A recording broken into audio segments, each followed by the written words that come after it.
I want to show you my new AI workflow that I've been using recently that has changed the way that I've actually been working with AI, and it's probably making me 3 to 5 times more productive.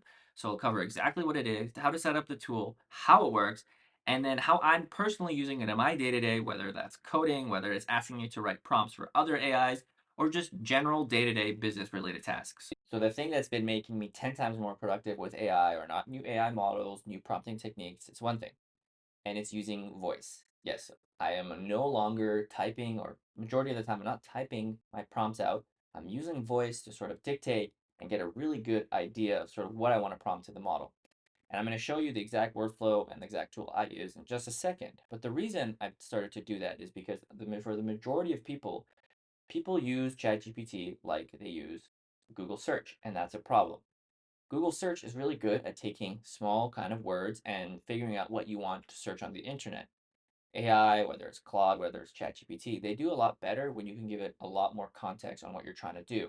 And I found that voice was a lot more freeform and a lot more natural than me sitting there and trying to prompt and say, okay, I want you to do this very large task. And you'll notice as models become more and more smart, so, O1 and things like that, you're going to want to give it larger prompts. And the best way, again, I found is by dictating. So let me show you how I do it, and then I'll cover where I use it, how I use it, and then a couple of other cool prompting techniques that I use in addition to voice that helps me just be like 10x more productive, whether it's coding or Claude or whatever. Okay, so this is going to be for a Mac, and this is free. There are other paid tools that will basically take your voice and turn it into text, but I found a way to do it on the Mac, and it's super easy.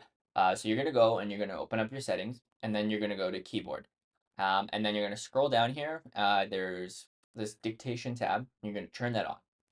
And once you turn that on, you can set a shortcut for it. And the reason I like a shortcut is because I can type that key, say whatever I want, type it again, and it'll turn off. And yeah, that's basically it, a free way to sort of dictate into your AI apps. Okay, now let me show you how this works. And I'm going to go over, I should probably set up a timer, but this is the way it works. You're going to go in, you're going to come to your ChatGPT, you're going to come to your Claude, and then you're going to just basically dictate. So type in the keyboard. Okay, hey, so I need a bit of help kind of coming up with my new AI app. And what my AI app is, it's going to be a mobile app, and it's going to be somewhat similar to ChatGPT. But what it's going to do is it's actually going to help users plan their finances. Now, this is going to be a full mobile app that I need you to help me code, including front end, back end. I want you to use the same language, so we can use React Native or something like that. Use TypeScript. And yeah, so remember, I want you to really first think step by step before you do this, and then we can dive in. Okay, so I've dictated to my app. Now, I don't know about you, but for me to type something like this long and sort of like disarticulate, it would actually take me longer than what it did to say it in voice. And again, the nice part is that I can pause, I can think, and I can just have this very fluid, input of my thoughts. It's just taking my thoughts and just sort of dumping it on. And you saw there, I kind of paused because I didn't really know exactly what I was doing, what I wanted to type out. So I will say, okay, cool, I need you to do this. Now we'll go ahead and click run. So again, if you guys remember from a previous video, I used to talk about how you can use ChatGPT o1 and ChatGPT 4o together to sort of create a very strong pairing between the two. And this is a good example of that. So I'll click this, I'll click run. I'm using ChatGPT 4o for now. I'm actually going to switch to o1 preview because O1 preview is better at sort of big, large tasks. And then I say, go ahead and run it. Okay, so O1 finished, gave me its full, in-depth plan. And again, the nice part is I don't need to sit here and type to it. I can look at this, I can say, okay, that looks good. Actually, can you do this? And it's so much faster than me saying, actually, can you do this, dot, dot, dot. I can just go, fancy example. Hey, this looks pretty good. Can we go ahead and start implementing this? I think for us, we're going to use a SQL database like Postgres, and then we want to use TypeScript. So can you maybe set up the front end, start first, give me all the code to the best of your ability, and then we'll move on to the back end. And then we'll go ahead, let it run. All right, ChatGPT had the chance to think, and it's kind of giving me the exact things, how to set this up. It's saying React Native, etc. And you get the point, right? It's a lot easier for me, especially if you have a lot of touch points with AI. You'll start to notice is it's so much quicker to just dictate to it, right? If you're using one AI to code, and then you're using another one to help you write emails, and then you're having another one help you do some analysis, it just becomes really, really cumbersome to type everything. And instead, I just kind of do my hotkey, Command G, talk to it, run it, switch tabs, and get my other AI to do something. So hopefully by now you can use voice to dictate, and it works really well because again, models just do better when you're speaking naturally to it. The other thing I started to notice is that a lot of people will have a hard time coming up with a prompt. And what I mean by this is they'll have a task to do. So in that last example, I was kind of asking, ChatGPT straight up to just code this thing for me. You could do this for any sort of analysis. Now, I actually don't recommend starting your prompts and just straight up saying what you want it to do. There's a reason for that. Is that these models, again, like I said, they do better when they have very clear instructions. So what I've started to do is whenever I'm starting a new prompting task or project where I don't know, what are the intricacies of the prompt, what are the ways that I need to tell the AI, you are a AI analyst, things like that. It's kind of annoying. So now my next part of the workflow is that I'll take voice and I'll dictate and I'll ask Claude or O1 to help me build the prompt that I will then feed back into O1 or Claude again. So for example, let's say I'm doing something where I need help summarizing a long video and I want to pull out the kind of key nuggets or the key points that I talked about. Let's say that's a prompt. I could say that, hey, help me summarize this video, but it's not going to do as well if I give it a little bit more intricate prompt. So let's try it again. I'm going to dictate and ask it, hey Claude, I need you to help me come up with a prompt for another AI that's going to be summarizing very large videos, mostly podcasts and YouTube videos. Now, what I need is this prompt to basically help me find the golden nuggets or kind of the key highlights that happen in it. Now, I want to take that and it needs to be a little bit structured. And I really, really want to emphasize that we don't miss any key points. So, can you please build out the prompt, include a system prompt, and make sure that you understand that we're giving this to a less than smart AI model. So it does need a little bit more help. Okay, so I'm going to give it the prompt. It's going to go ahead and do its thing. And I started to really like this workflow because as you can see, if I were to sit here and kind of come up with this from scratch, it would take me a long time. It would, maybe 20 minutes, 25 minutes. Some of these I don't really, maybe I don't agree with, or some of these things I won't even come up with, like a detailed timeline, key takeaways, special instructions, priority focus. That doesn't mean that you should take this prompt and just kind of use it all the time. You probably want to tweak it, iterate it a bit, but it is so much faster to come to Claude, dictate in voice what I want, and have a pretty good, I would say, starting point from a prompt. You could do the same thing with O1, and I think a lot of AI models are going to do this where they're going to sort of take your instructions and transform it into a better, more clear prompt. Because again, at the end of the day, we as people are very bad at giving our exact instructions that we want, especially through keyboard. It's a little bit better through voice.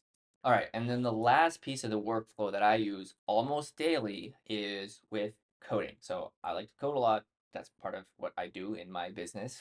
And I use a tool called Cursor. Maybe you've heard of it, maybe you haven't. It's a coding IDE that's very popular.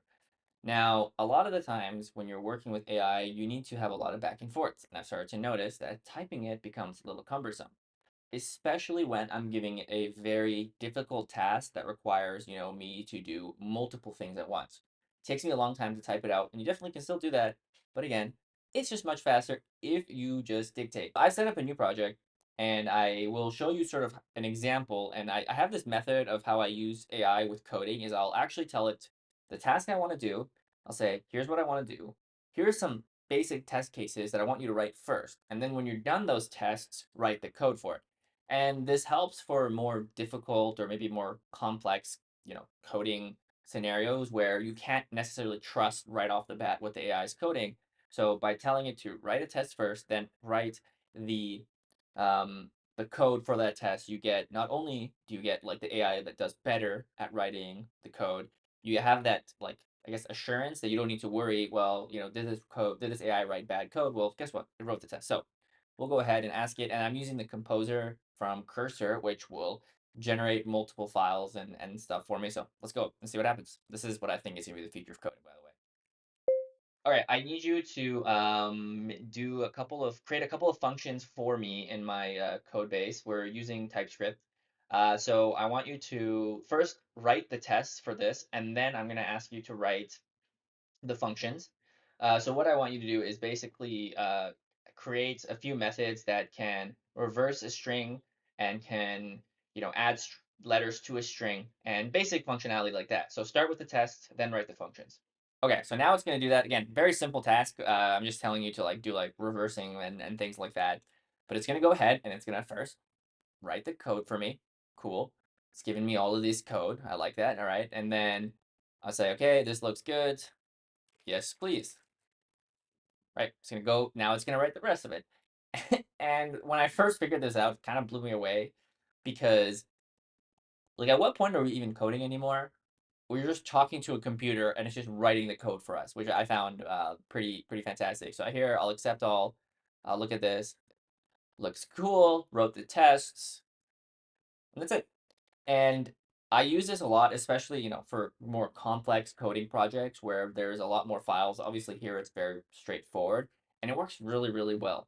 So, again, you can do those two things. Again, use voice to dictate, be as verbose, which is just like say as much as you can, just yap to your heart's content to the AI because it does better. And then try this thing where you ask it to write the test. And this is even necessary, but there are a few times where you have a very, complex piece of code that you just don't feel comfortable for the AI to one-shot it. Get it to write the test. It'll do a lot better. That's basically it. Hopefully this was helpful. It was a trick that I started to pick up, like three to whatever odd months ago, and it's really, really done a good job for my own personal productivity with AI. I found that the LLMs perform way better because I can just say what I want, and then they can kind of take all of that sort of not so coherent language and understand it. And then also I use it across a variety of different things, whether I'm starting off with a new prompt for my product, I'm saying, okay, help me ideate and kind of create a prompt to do a task like in the summarization, whether it's coding. And then also even in my actual coding IDE, dictating and saying, hey, I want you to do this thing and, write the tests, write the functions, and do all that for me. So it's pretty fun for me personally to be able to talk to an AI like this. And I think if you guys try it, you're going to enjoy it a lot because it's going to be a lot faster. And again, you're going to do way better with the AI listening to you because you're just speaking, and they just do better at understanding your natural language, connotations and stuff like that. So that's it for today's video. I hope you enjoyed it. Let me know what other kind of videos you want to see. I have a lot of these sort of what I like to call AI hacks that I use. So if there's more that you want to know, please let me know, and I'll see you in the next one. Peace.